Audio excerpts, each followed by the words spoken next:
Ahí está. Bueno, hoy vamos a ver ecografía y neurolocalización en anestesiología. Muy bien. Los objetivos de hoy va a ser describir los principios físicos de la ecografía, entender los distintos modos que podemos usar básicos de la ecografía, ver los distintos tipos de traductores y los principios básicos y utilización de la neurolocalización. Bien. Primero vamos a definir un poco lo que es la ultrasonografía en el rango audible que nosotros manejamos. Tenemos sonidos de una frecuencia determinada, ya sea de 400 Hz hasta 20.000 Hz, ¿sí? Que ahora vamos a definir qué es Hz. Y nosotros usamos en la ecografía lo que es el ultrasonido, que es todo aquello, todas aquellas ondas de sonido que tienen una frecuencia por encima de 20.000 Hz, ¿sí? Otra manera de decir 20.000 Hz es 20 kilohertz. Y bueno, nada, banquen un segundo, ¿eh? Bien. Perfecto. Bueno, entonces el sonido son ondas mecánicas, ¿sí? Las de ultrasonido, obviamente, como están fuera de nuestro rango audible, no las podemos captar, pero gracias al ecógrafo que va a- a traducir, digamos, esas ondas mecánicas en ondas eléctricas, que ahora vamos a ver cómo lo hace, podemos llegar a tener una imagen, ¿sí? Estas ondas van a tener distintos tipos de características, llamadas frecuencia, amplitud, velocidad y longitud de onda, ¿sí? La longitud de onda básicamente es la distancia en la que la onda realiza un ciclo completo, ¿sí? La frecuencia, que es lo que estaba hablando recién con los hertz, se mide en ciclos por segundo, ¿sí? Y la unidad es el hercio. Un hertz es igual a un ciclo por segundo. Los ecógrafos que nosotros usamos básicamente usan 5 megahertz, que son 5 millones de ciclos por segundo. ¿Sí? Bien. Esperen que ahí estoy aceptando. Ahí está. La velocidad, obviamente, es la velocidad a la cual esa onda es transmitida por el medio. Y la amplitud es básicamente el tamaño de la onda en el espacio. ¿Sí? Nada más. Bien. ¿Cómo genera el... Salí de... Ahí está. ¿Cómo genera el ecógrafo el ultrasonido? Bueno, a través del efecto piezoeléctrico, ¿sí? A través de cristales de cuarzo. Estos vamos a ver que tiene dos tipos de efecto piezoeléctrico, uno directo y uno inverso, ¿sí? Lo que hacen básicamente es, por ejemplo, si reciben una fuerza mecánica, estos cristales de cuarzo se contraen, ¿sí? Y generan una diferencia de voltaje. Este, Y cuando reciben, por ejemplo, en el otro caso, una corriente eléctrica, van a generar ondas mecánicas, ¿sí? O sea, básicamente van a llevar ondas y recibir las ondas, ¿sí? Llevo ondas a través, primero, de recibir un voltaje para luego generarlas, o esas ondas que yo recibo en el transductor, luego es traducida a un voltaje, ¿sí? Bien, en el ecógrafo que nosotros usamos, en verdad, en cualquier ecógrafo, el equipo va cambiando, ¿sí? En esta manera de enviar y recibir señales, ¿sí? Todo esto lo hace para poder luego traducirlo y generar la imagen. Bien, el traductor tiene distintas partes, ¿sí?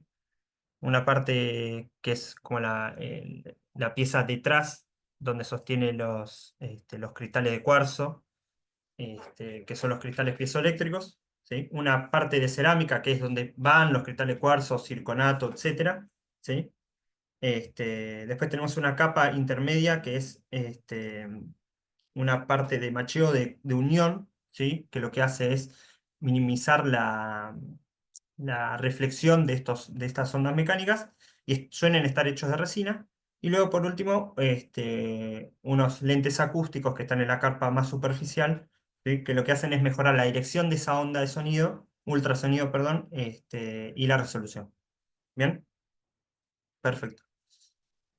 Una vez generadas estas ondas, van a poder tener una interacción con el tejido. ¿sí? En las cuales hay tres grandes familias dentro de lo que puede pasar, que son la absorción, la reflexión y la refracción, ¿sí? La absorción es básicamente el pasaje de esa onda mecánica que va por el medio, ya sea por el tejido, etcétera, nervio, músculo, hueso, ¿sí? Esa onda va pasando por el medio y va generando unas transferencias de energía, ¿sí? Por eso se pierde la señal, ¿sí? Estas tres características que suceden en la relación entre el ultrasonido y tejido, nosotros se engloban dentro de lo que es la atenuación, ¿sí? Que es que se atenúe la señal, ¿sí? Una es la absorción, que es esto de que se disipe la onda mecánica en forma de calor por transferencia de energía. Después la reflexión, que es que cuando la onda se encuentra con tejidos de diferente tamaño y forma, em, las ondas pueden volver o no al traductor, ¿sí? Además, la manera en que la que incide esa onda con ese objeto, ¿sí?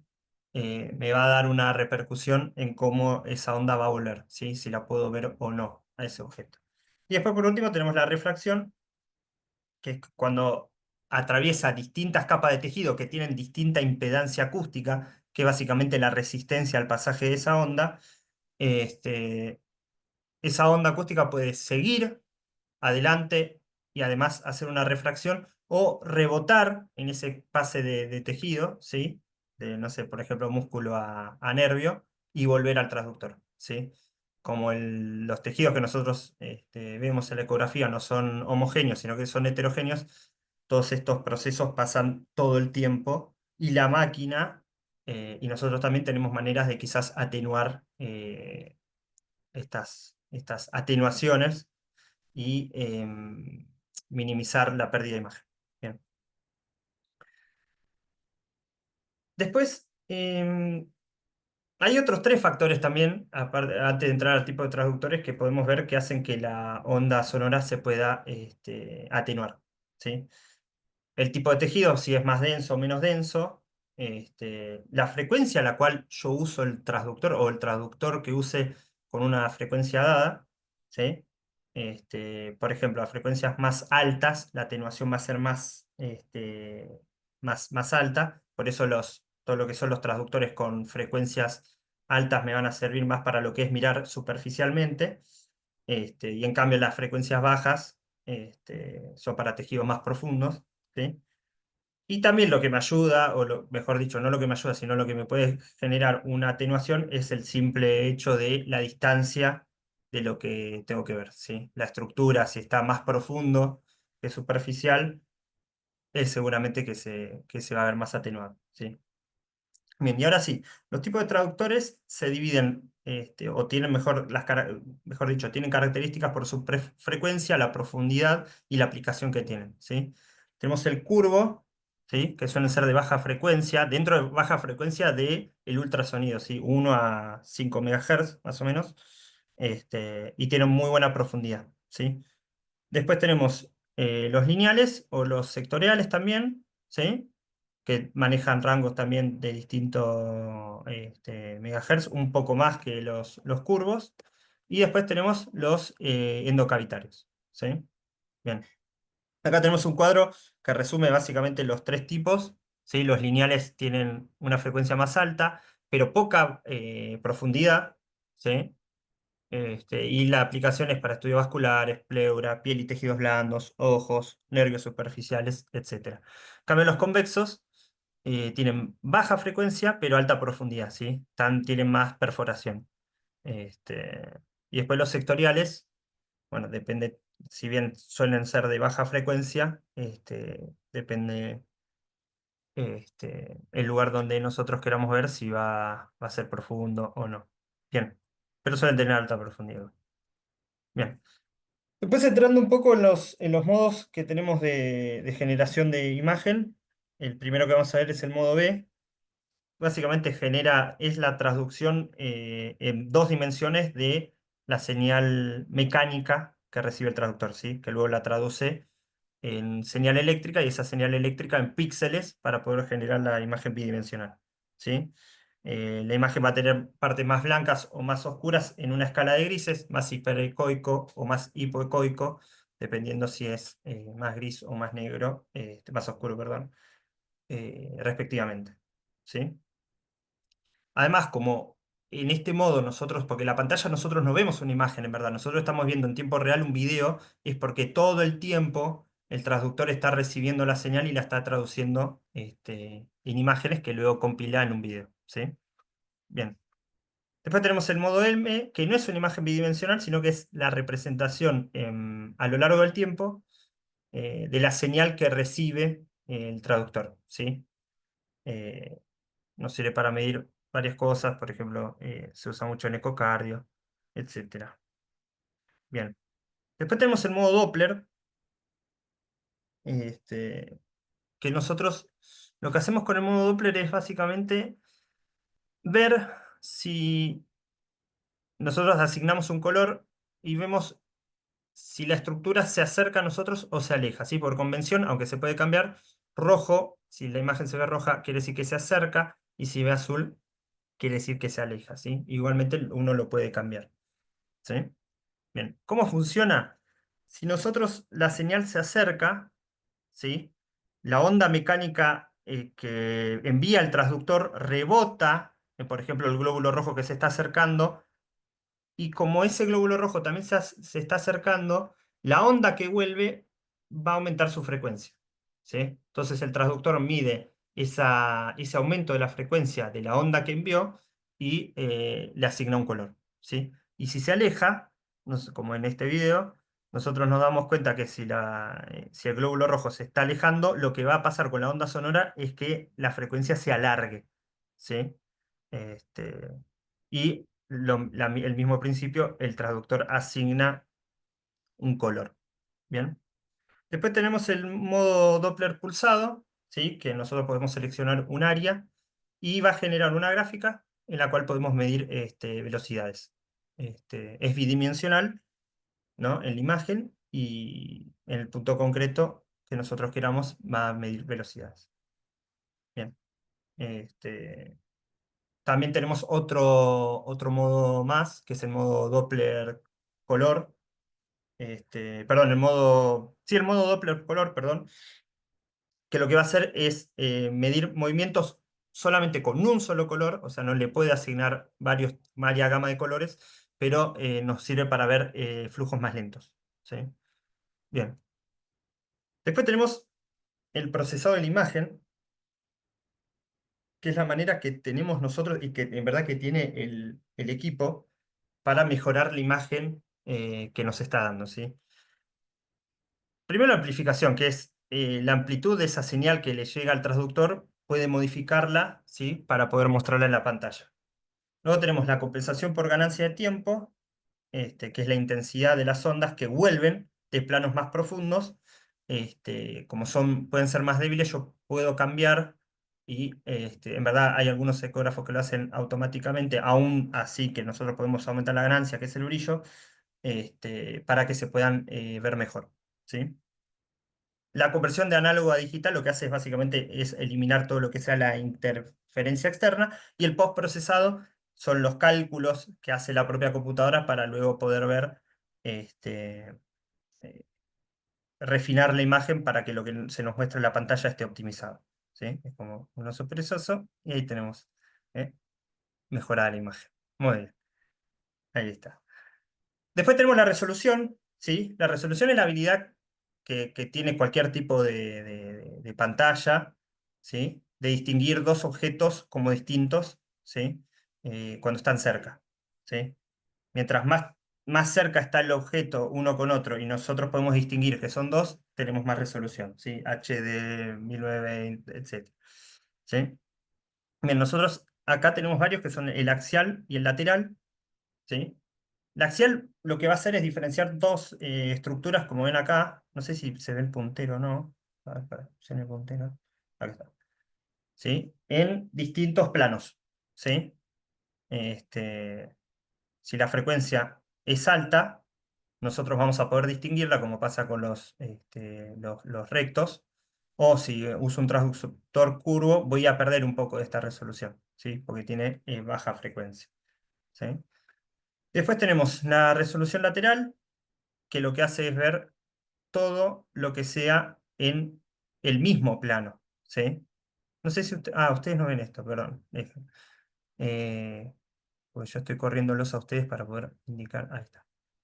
Bien. Y nada, es básicamente eso. Son la axial y la lateral. Lo único que cambian es que en una los objetos están en la misma, en el mismo plano o en distinto plano. ¿Sí? Si ustedes ven acá, las ondas que muestra en el B, en la imagen B, no tienen, no son lineales, ¿no? Las dos ondas de sonido que manda o de ultrasonido. Y eso es porque el punto de mayor resolución que tiene un transductor es justamente en la línea media de perdón, de la onda ultrasonora, ¿sí? Esto nosotros lo podemos llegar a mejorar en la vida real con aplicar presión sobre el transductor, ¿sí? Por eso cuando aplicamos presión más allá de que movemos tejido subcutáneo y demás, podemos mejorar esa resolución.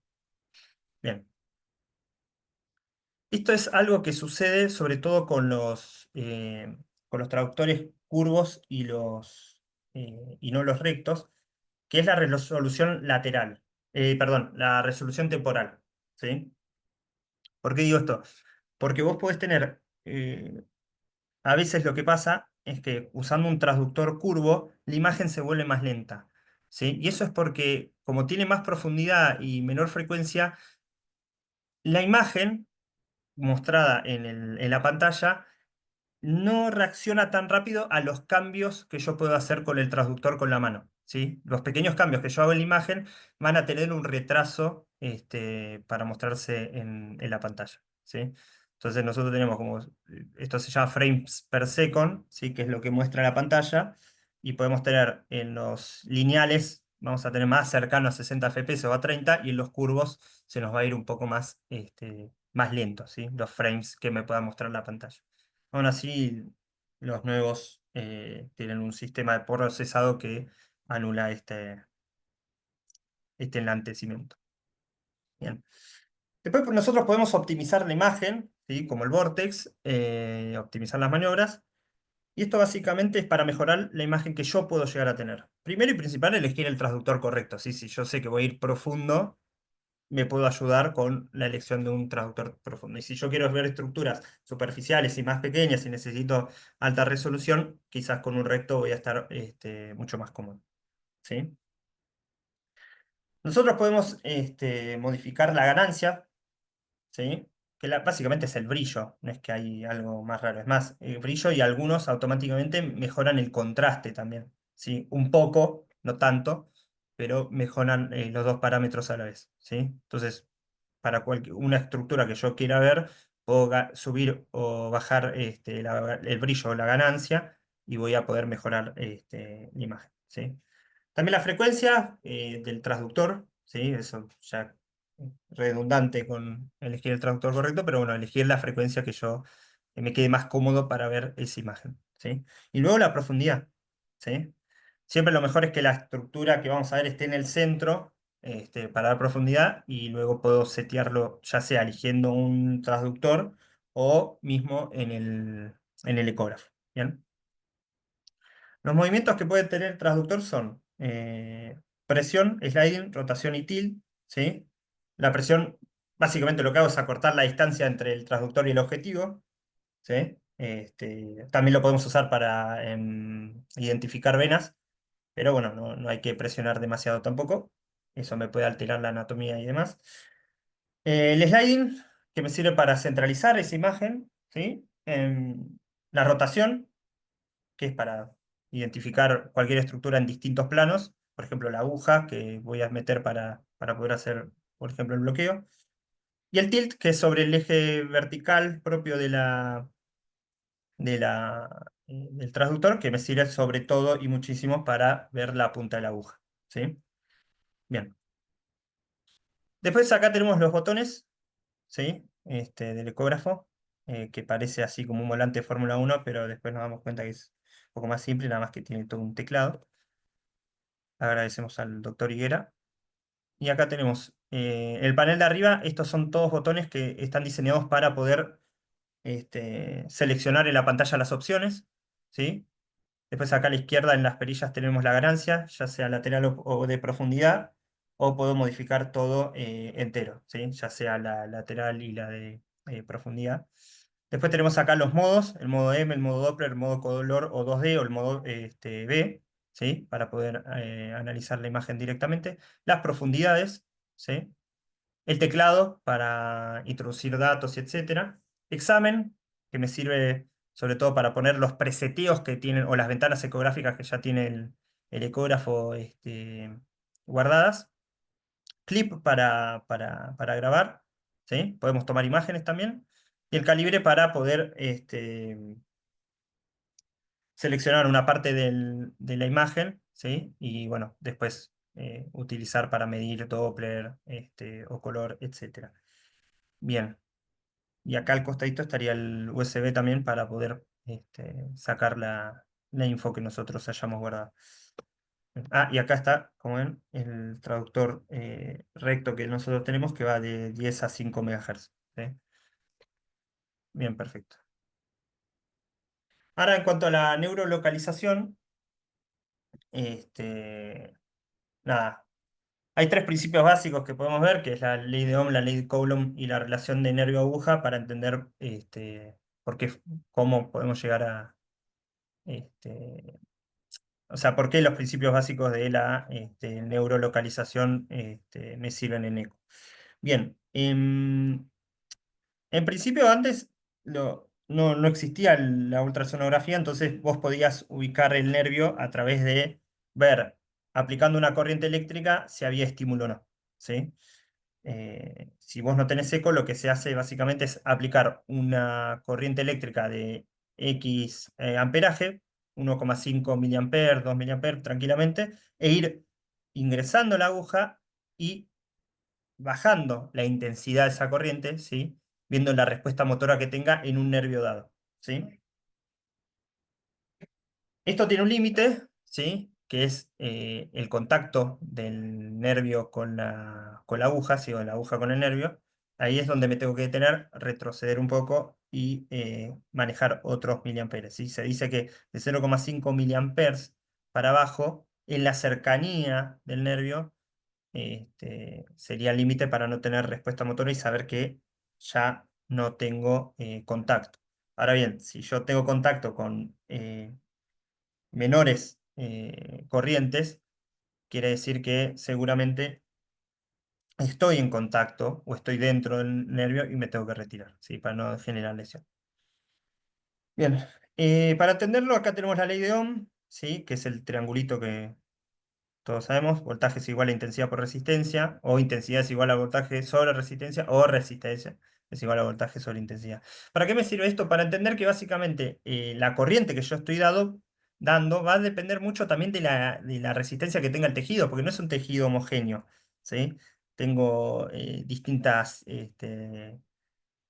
fases, digamos, de tejido, ya sea la propia piel, el, el músculo, el hueso, el propio líquido extracelular, ¿sí? Que puede hacer que esa corriente que yo voy a infligir, que voy a aplicar, pueda disiparse, ¿sí? Por eso nosotros lo que hacemos, o se debería hacer, es usar agujas que estén totalmente aisladas, ¿sí? Solo la punta esté expuesta para que la corriente sea más unificada. Ahora lo vamos a ver. Y después la ley de Coulomb, ¿sí? Que me ayuda a entender básicamente por qué nosotros al acercarnos al nervio, ¿sí? Necesitaría menos amperaje, pero a la vez que yo me alejo, necesito intensidades más fuertes, o sea, corrientes más fuertes para poder estimularlo, ¿sí? Porque esa fuerza de la corriente eléctrica va a disminuir al cuadrado de la distancia, ¿sí? Mientras más distancia tengo, más intensidad necesito aplicar. ¿Bien? Bien. Acá tenemos dos cuadritos bastante esquemáticos que nos muestran básicamente es un esquema bien básico de aplicación de una aguja. Acá tenemos el nervio, como en las distintas zonas, ¿sí? a una corriente dada, voy a tener o no una respuesta motora. ¿Sí? En la zona uno más alejada del nervio, no voy a tener, perdón, respuestas motoras con amperajes menores a 5 miliamperes.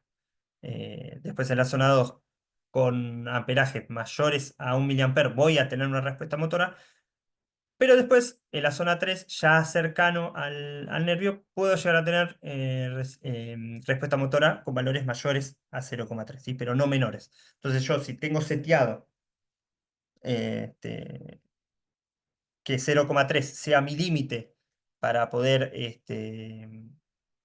estar cerca del nervio y no recibo respuesta motora, es casi seguro que estoy bien cerca y no estoy en contacto. ¿Bien? Acá un poco más de lo mismo, ¿sí? La relación que tiene la distancia con el amperaje.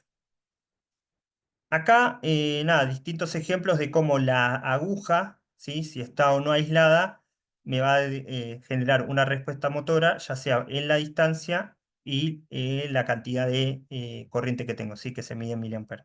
¿Sí? Acá tenemos una que está totalmente, que no está aislada, no está aislada. Una que está aislada pero deja la punta y acá una que ya tiene la punta solamente sin aislar, ¿sí? Perdón, acá también la punta está sin aislar. Entonces acá fíjense que yo tengo un estímulo, ¿sí? Con 7 miliamperes a una distancia de, no sé, 6 miliamperes con 10 10 milímetros de distancia, ¿sí? Y acá, ya cuando lo aíslo, ¿sí? Me tengo que, con una menor corriente, 3 miliamperes, ya tengo una respuesta, ¿sí? ¿Y por qué es esto? Por la poca disipación de la energía que voy a tener de la corriente eléctrica, ¿sí? Porque si yo tengo eh, la aguja que no está aislada, toda esa corriente la voy a perder, ¿sí? No va a ser focalizada. Y acá lo mismo, ¿sí? Bien, perfecto. Hoy en día lo que se puede hacer es integrar las dos técnicas, ya sea de ultrasonografía y de neurolocalización, si bien aunque algunos libros, los más nuevos como el HATSIG, por ahí te dice que ya no se utiliza, vos podés, no digo practicar, pero bueno, podés ver cómo se va dando la respuesta motora. Em, Hay algunas maneras de hacerlo, como ya dije anteriormente, hoy en día si no tenés ecógrafo, es la misma técnica, avanzar despacio e ir disminuyendo el amperaje, ¿sí? Para ver si tengo respuesta motora o no. Además, lo que puedes hacer es que cuando ya ya llegaste al punto de los 0,3 miliamperes y estás cerca del nervio, puedes colocar 1 o 2 mililitros de anestésico local, que además sacaría la respuesta motora y te asegurarías de estar un poco más lejos, ¿sí? Antes se creía que era porque el líquido movía la estructura y la alejaba de la punta de la aguja, pero se vio que no, que es más que nada por la propia impedancia que tiene el líquido que yo estoy metiendo, ¿sí? Sea dextrosa, solución salina o anestésico local, ¿sí? Lo más frecuente que pasa es que uno toque o tenga contacto con el nervio y si tenés respuestas motoras con miliamperajes bajos, ya lo dije, pero lo vuelvo a repetir, con 0,2 miliamperes, 0,3, es retirarse un poquito, ¿sí? Para estar seguro de que no estés interfascicular o neural. ¿Bien? Y acá tenemos dos imágenes comparativas en las cuales acá tenemos una distancia grande en cuanto a la punta de la aguja y el nervio, ¿sí? Fíjense que está aislado esta parte rosa, ¿sí? Y en este caso, digamos que no hay respuesta motora, ¿sí? Pero acá yo estoy bien cerca, casi en contacto, y el mismo estímulo sí me va a dejar una respuesta motora. ¿Por qué? Por la ley de Coulomb, ¿sí? Básicamente. Entonces, mientras yo más me alejo, más miliamper necesito, mientras más me acerco, menos miliamper necesito. Por eso, a medida que me voy acercando, voy disminuyendo el, el amperaje, ¿sí? Y ahí estaría todo. Muy bueno, Marce. Bien. Pregunta, Sí. ¿saben alguno de los chicos? que no sé si lo habrán visto porque justo creo que la única que tiene que usa el neuroestimulador ahí en el hospi es Nancy, no sé si alguno de los R1 estuvo con ella cuando lo usamos. ¿Cómo harían para usarlo para un bloqueo, por ejemplo?